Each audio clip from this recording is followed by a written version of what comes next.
Sir आज रथयात्रा कार्यक्रम केମିତି ସୁରୁଖୁରୁରେ ଚାଲିଛି ଆପଣଙ୍କର ସହଯୋଗ କେତେ ଦୂର ଅଛି ସାର୍?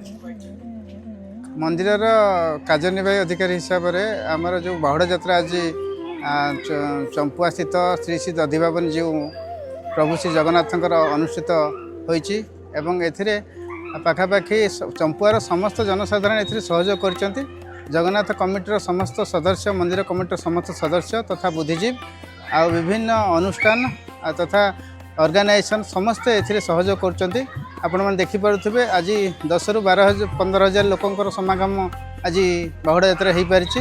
ସମସ୍ତଙ୍କ ପାଇଁ ଆମେ ପ୍ରସାଦର ବ୍ୟବସ୍ଥା କରିଛୁ ଏବଂ ସମସ୍ତେ ପ୍ରସାଦ ଖାଉଛନ୍ତି ଆଉ ମାନେ ଆପଣଙ୍କର ରଥ ଟାଣୁଛନ୍ତି ଏବଂ ଆପଣମାନେ ଦେଖୁଛନ୍ତି ବହୁତ ପ୍ରକାର ସାଂସ୍କୃତିକ କାର୍ଯ୍ୟକ୍ରମ ମଧ୍ୟ ଏଠି ଅନୁଷ୍ଠିତ ହେଉଛି।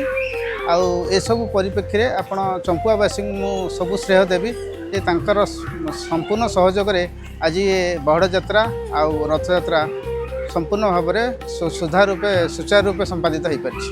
ସାର୍ ପୂର୍ବ ବର୍ଷ ପରେ ଏ ବର୍ଷ ସାର୍ ମନ୍ଦିରର ଉନ୍ନତିକରଣ ଆହୁରି ଉନ୍ନତି ହେଇଛି, ଆଗକୁ ତାର ପରିଭାଷା କେମିତି ରହିବ? ନିଶ୍ଚିତ ଭାବରେ ଗତ ବର୍ଷ ଆମର ପଳଶାସିତ ଯେଉଁ 15-20 ଏକର ଜମି ଥିଲା ସେ ଜମିଟାର ପୁନରୁଦ୍ଧାର ହୋଇଥିଲା। ସେଠି ଆମ୍ବ ଗଛ ଲାଗିଥିଲା, ପୋଖରୀ ହେଇଛି ଆଉ କୀର୍ତ୍ତନ ମଣ୍ଡପ ହେଇଛି।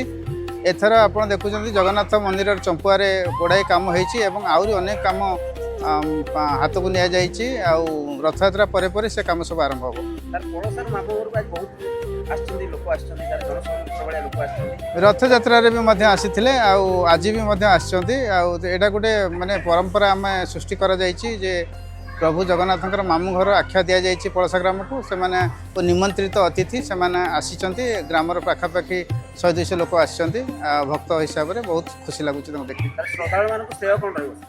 ନିଶ୍ଚିତ ଭାବରେ ଶ୍ରଦ୍ଧାଳୁମାନଙ୍କୁ ଏତିକି କହିବି ଯେ ପ୍ରଭୁ ଜଗନ୍ନାଥ ଚମ୍ପୁଆ ସ୍ଥିତ କେମିତି ଆଗକୁ ବଢ଼ିବ ଆଉ ସମସ୍ତେ ମନ୍ଦିରକୁ ଆସିବେ ଆଉ ଏ ଜଗନ୍ନାଥ ସମସ୍ତଙ୍କର ଏଠି ଜଗନ୍ନାଥଙ୍କର ସେବା କୃପା ଲାଭ କରିବା ଏବଂ ସେବା କରିବା ପାଇଁ ମୁଁ ସମସ୍ତଙ୍କୁ ଆହ୍ୱାନ କରିବି।